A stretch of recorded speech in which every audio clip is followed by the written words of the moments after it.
La población cristiana refugiada en las montañas del norte crecía con los años. Entre el Duero y las montañas había también un sustrato poblacional que había quedado en ese territorio de nadie. Pero a medida que los reinos cristianos iban fortaleciéndose, iban recuperando estas poblaciones y en el momento en que muere, desaparece Almanzor, la línea defensiva pasa definitivamente al Duero e incluso lo traspasa. Estamos en el castillo de Gormaz y esta puerta simboliza el salto que da la Reconquista en el momento que la frontera del Duero se va alejando cada vez más en busca del Tajo. En este territorio se establecen pequeñas poblaciones, pequeños pueblecitos, es una cultura todavía rural porque no hay grandes ciudades, solamente Burgos y León, con su iglesita románica correspondiente. Es una arquitectura eminentemente rural.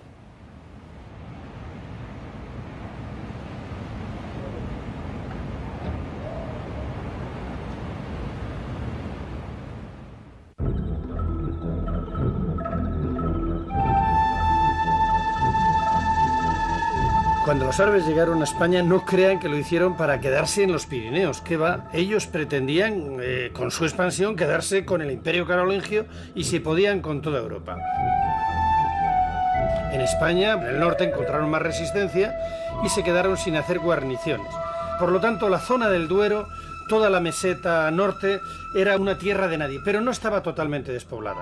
Los árabes fortificaron la zona del Duero y los reinos cristianos poco a poco fueron consolidando sus posesiones en el norte, creando más población y avanzando en una cierta reconquista, a la que los árabes quizá no le dieron mayor importancia y eso permitió a los cristianos consolidar su cultura y en torno a las iglesias y a los pequeños castillos crear unos núcleos de población que posteriormente dieron la batalla a los árabes.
Los repobladores que salieron de las montañas se asentaron en pequeños vallecillos del norte de Palencia, de Burgos o de León.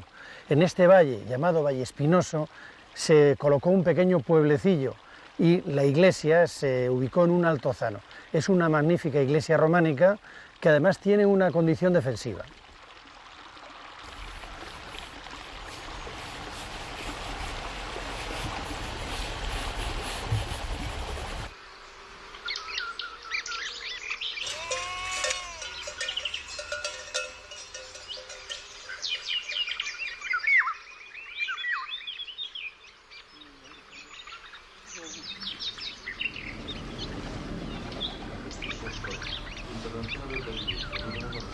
Las gentes de las montañas de Asturias, de Cantabria, bajaron a repoblar la meseta y han dejado la huella de sus nombres y de sus trabajos en algunos de los monumentos. En esta ventana de Rebolledo de la Torre está la firma del maestro Juan de Piasca. Piasca es un pueblecito de la Liébana. Hasta aquí bajó Juan a dejar la huella de su trabajo.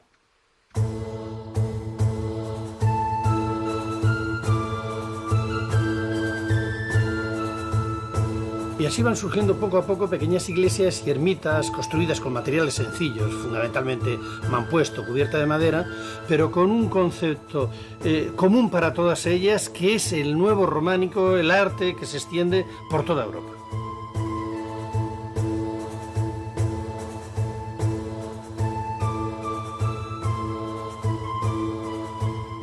Este primer románico, tan pobre de materiales, tan sencillo, tan humilde, tan conmovedor, es el que corre ahora más peligro por el despoblamiento. Pero somos deudores de él, es deudor de él todo el románico posterior, el de los grandes monasterios, el de las colegiatas y el de las catedrales. Por eso tenemos que velar para que no desaparezca.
El románico, que es el primer estilo unitario de toda Europa, nos muestra las interrelaciones que había entre los reinos cristianos. Por ejemplo, en Cervón y en la iglesia desaparecida de la que queda la torre en San Miguel de Yanguas se ve la influencia aragonesa que llega hasta las tierras de Soria, porque probablemente estas tierras fueron repobladas con cristianos de origen pirenaico.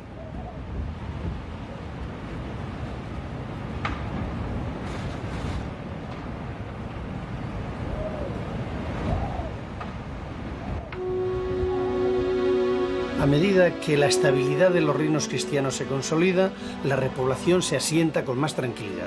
Entonces pueden acometer ya la construcción de nuevas iglesias con materiales mejores, fundamentalmente con sillería, que es como la conocemos.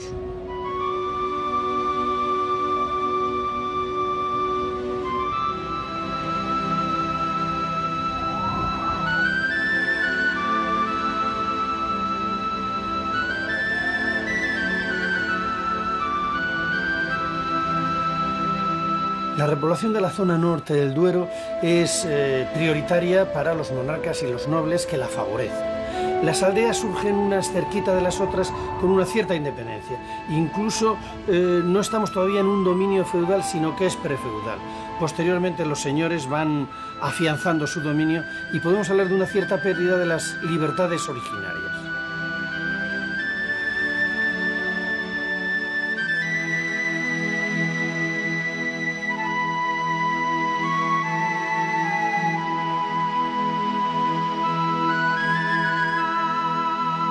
San Quirce de los Ausines, Matalbaniega, San Vicentejo de Treviño o la ermita de Virgen del Val del Vallespinoso son ejemplos del magnífico románico rural de repoblación que se produce en aquellos años del siglo X, XI y hasta el XII.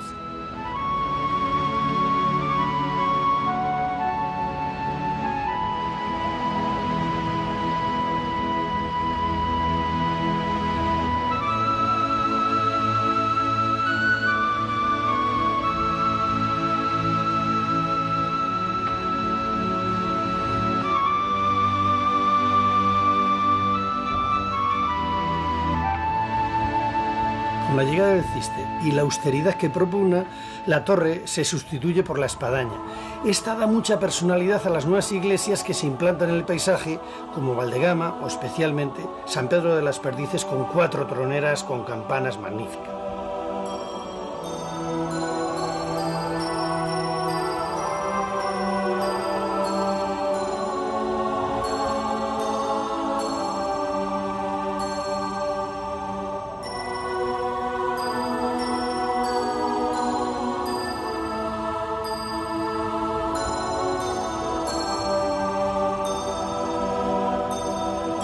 Estas pequeñas iglesias y ermitas medio extraviadas en el paisaje, rodeadas por un pueblo en ruinas, medio abandonado, o abandonado, nos están diciendo, probablemente con su espadaña, el adiós definitivo.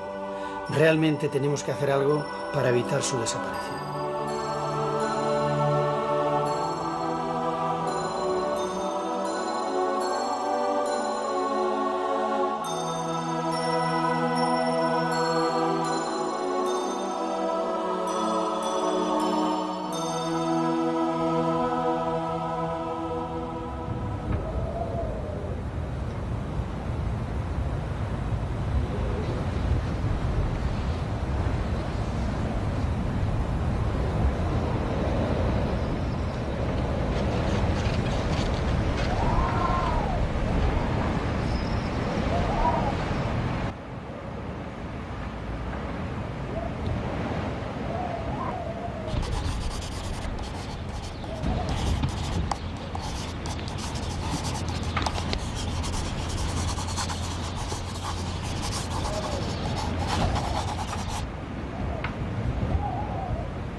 Las condiciones de vida de aquellas gentes que habitaban en la meseta norte eran muy penosas. A 1000 metros de altura, frío. El año que se fastidiaba la cosecha, hambre. Falta de higiene siempre, de modo que la esperanza de vida de los hombres no llegaba a los 45 años y las mujeres, pues quizá no llegaba a los 40 por las enfermedades posteriores al parto. Las condiciones de la vivienda, pues muy deficientes. El tipo medio de construcción sería pues unas cabañas sobre mampuesto de piedra o de adobe y techumbre de paja. Y en estas viviendas probablemente convivían las personas y los animales.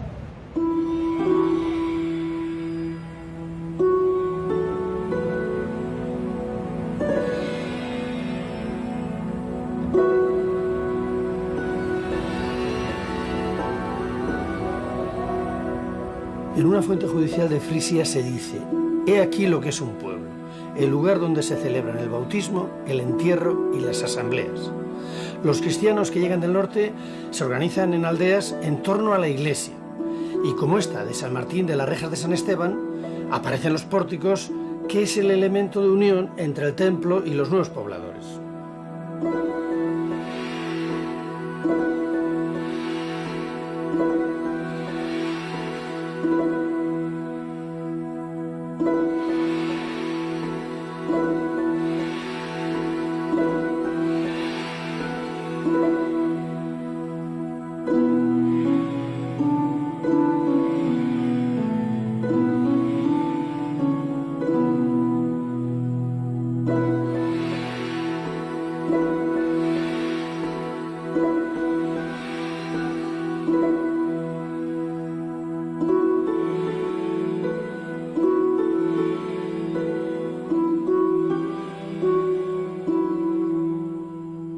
Habían iniciado la repoblación y bajaban hacia la meseta.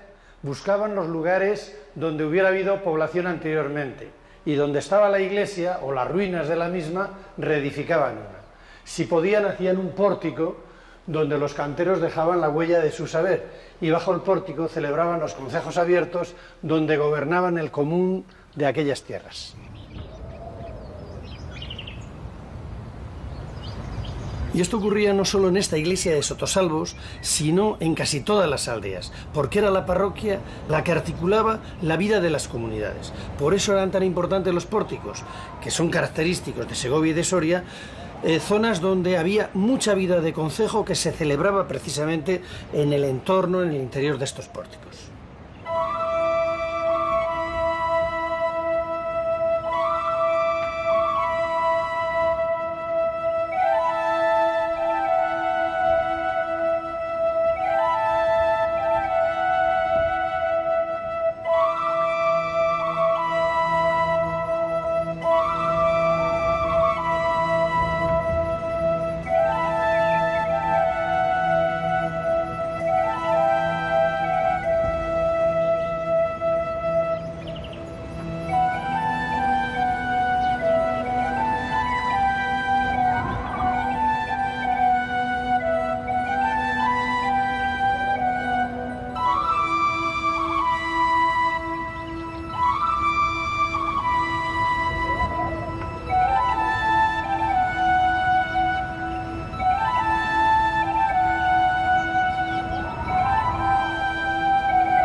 caso el número de arcos suelen ser siempre impares, 5, 9 y preferentemente 7, como las 7 iglesias famosas del Apocalipsis, que se representan por 7 arcos en todos los códices y en la Biblia, y en las miniaturas de los beatos, por supuesto.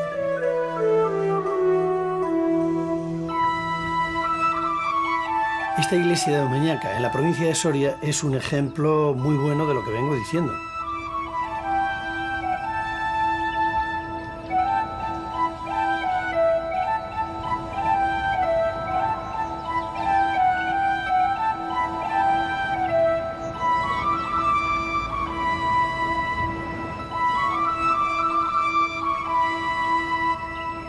La iglesia de Duratón es otro de los modelos donde la teología y la vida cotidiana se mezclan en representaciones vegetales con decoración geométrica que adornan, complementan y expresan el mensaje evangélico.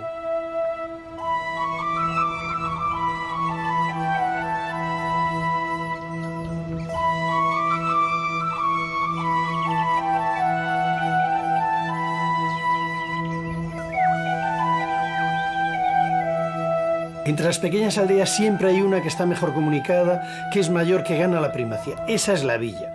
En su entorno está la tierra. Así se constituyen las comunidades de villa y tierra, que dan lugar a la aparición de comercio, de artesanado y de una pequeña industria. Por lo tanto, son capaces de construir iglesias mayores como la de San Miguel en San Esteban de Gormaz, que es la primera iglesia porticada de Soria a finales del siglo XI.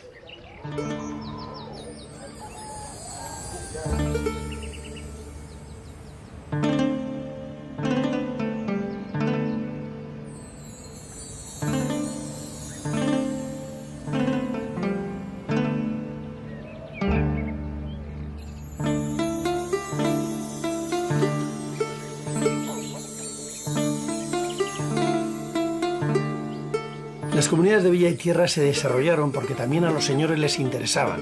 Por eso las dieron unos ciertos privilegios, lo que favoreció una cierta concentración de la población. Estos privilegios se constituyeron en forma de fueros y cartas puebla, que servían para mantener los lugares estratégicos y para favorecer su defensa. La iglesia de Nuestra Señora del Ribero en San Esteban de Gormaz se construyó unos años después de la de San Miguel.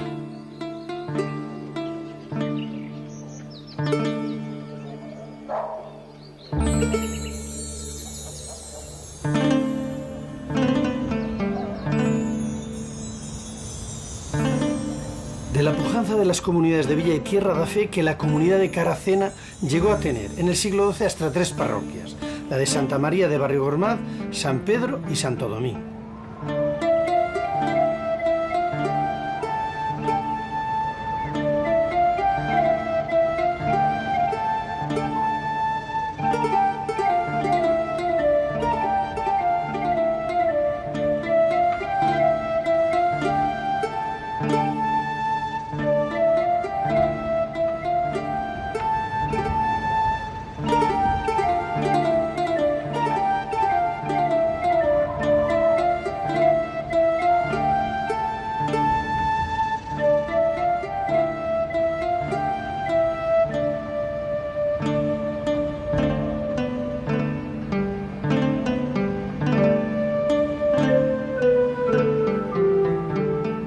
Las tierras sorianas se articulan con este sistema de comunidades de villa y tierra, y eso permite a estos pueblos como el de Caracena controlar muchas aldeas mediante el concejo del pueblo principal.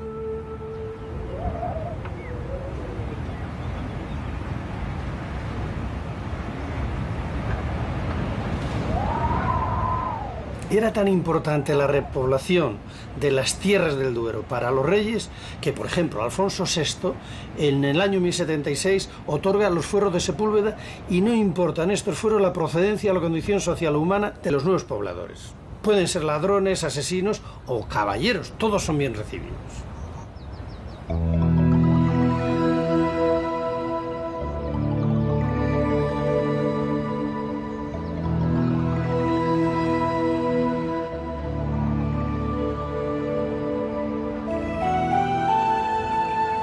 Al concejo le compete el reparto de las heredades entre los repobladores y también fija las tierras que son propias del concejo. competencia también es suya establecer las leyes u ordenanzas que rigen las relaciones entre las pequeñas aldeas y la villa principal.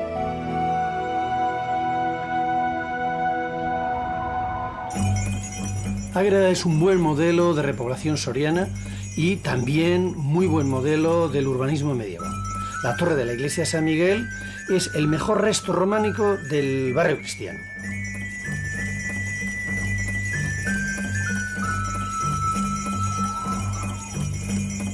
Todavía se conservan marcas del barrio judío y parte de la sinagoga.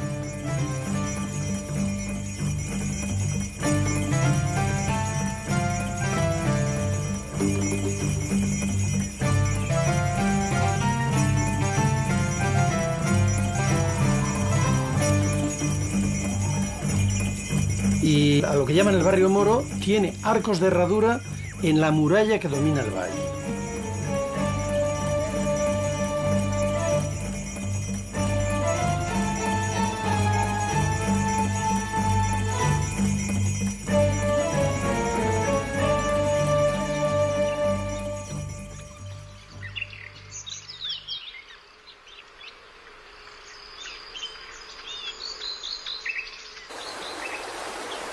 La comunidad de Villa y Tierra de Almazán estaba situada al sur de la provincia de Soria y llegó a agrupar hasta 72 aldeas. Que era una posición fronteriza se ve y se evidencia en las almenas de la iglesia parroquial de San Miguel, que también tenía que proveer a la defensa.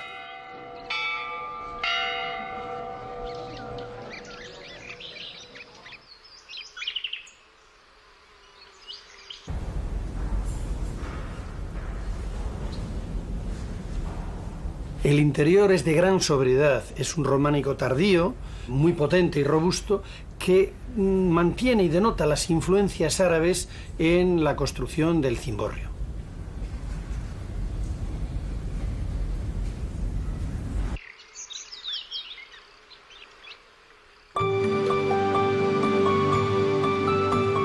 Como proceso natural de evolución, surgen las ciudades en torno a las parroquias de los repobladores.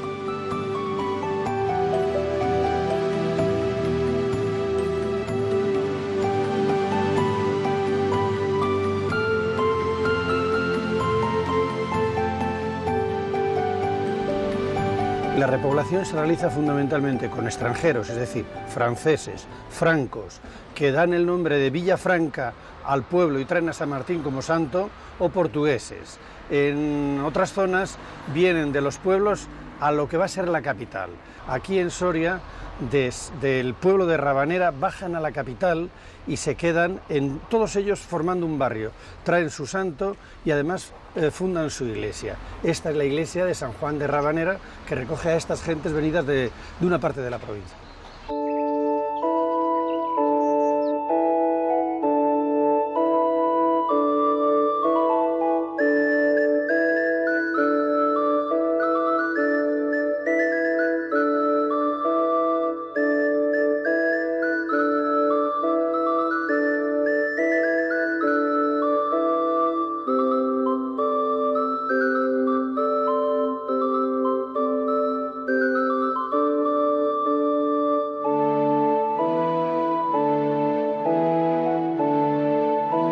La iglesia de Santo Tomás Cantuariense, Tomás Becket, construida por los maestros de origen inglés Ricardo y Landulfo, se fundó en 1175 en un barrio de repobladores portugueses, que trajo Raimundo de Borgoña para fundar, entre otras ciudades, la de Salamanca.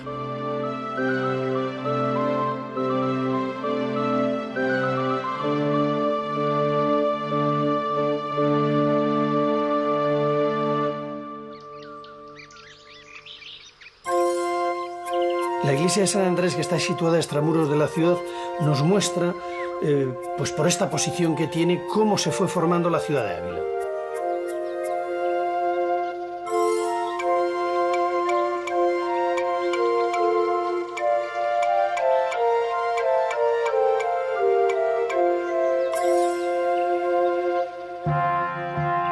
Raimundo de Borgoña no solo repuebla Salamanca, hace las murallas de Ávila, sino que también repuebla Segovia durante la monarquía de Alfonso VI. Y en el año 1088 el románico se instala en muchos barrios de la antigua morería. La iglesia de San Millán, que entonces se construye, tiene proporciones casi de catedral.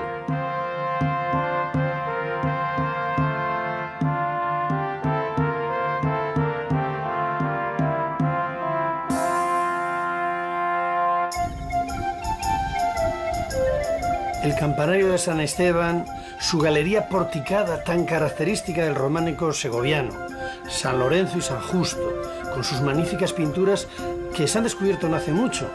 Todas ellas son ejemplo de la importancia que tenía la Iglesia en el nacimiento y en la consolidación de las ciudades.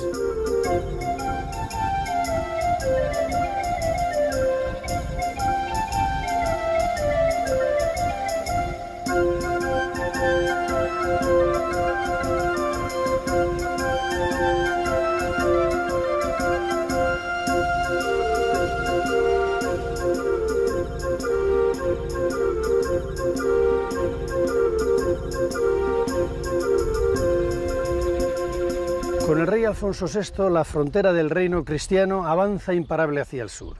Las ciudades de Burgos y León están totalmente consolidadas, también las del Duero y sus afluentes, Zamora, Toro, Salamanca, Ávila, Segovia y la propia Soria que tengo a mis espaldas. Toledo es parte ya de los reinos cristianos. Con Alfonso VIII se abre todos los territorios de Andalucía a las huestes cristianas. El problema a partir de ahora será repoblar Andalucía.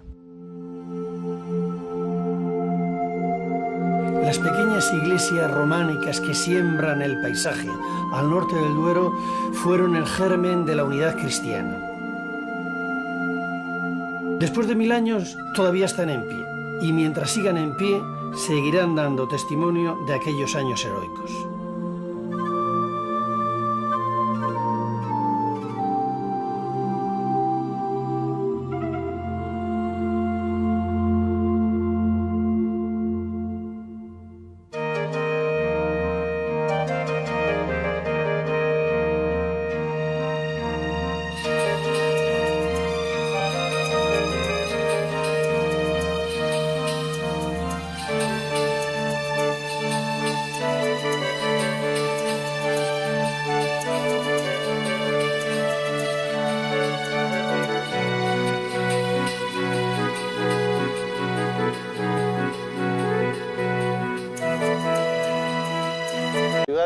Solamente Burgos y León, con su iglesita románica correspondiente. Es una arquitectura eminentemente rural.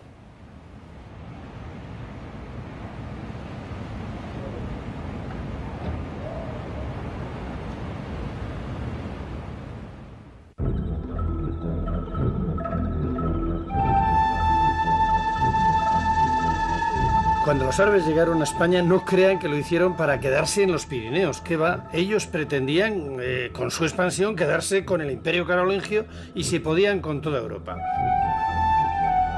En España, en el norte, encontraron más resistencia y se quedaron sin hacer guarniciones.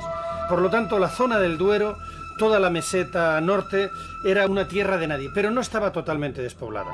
Los árabes fortificaron la zona del Duero y los reinos cristianos poco a poco fueron consolidando sus posesiones en el norte, creando más población y avanzando en una cierta reconquista, a la que los árabes quizá no le dieron mayor importancia, y eso permitió a los cristianos consolidar su cultura y en torno a las iglesias y a los pequeños castillos crear unos núcleos de población que posteriormente dieron la batalla a los árabes.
Los repobladores que salieron de las montañas se asentaron en pequeños vallecillos del norte de Palencia, de Burgos o de León. En este valle, llamado Valle Espinoso, se colocó un pequeño pueblecillo y la iglesia.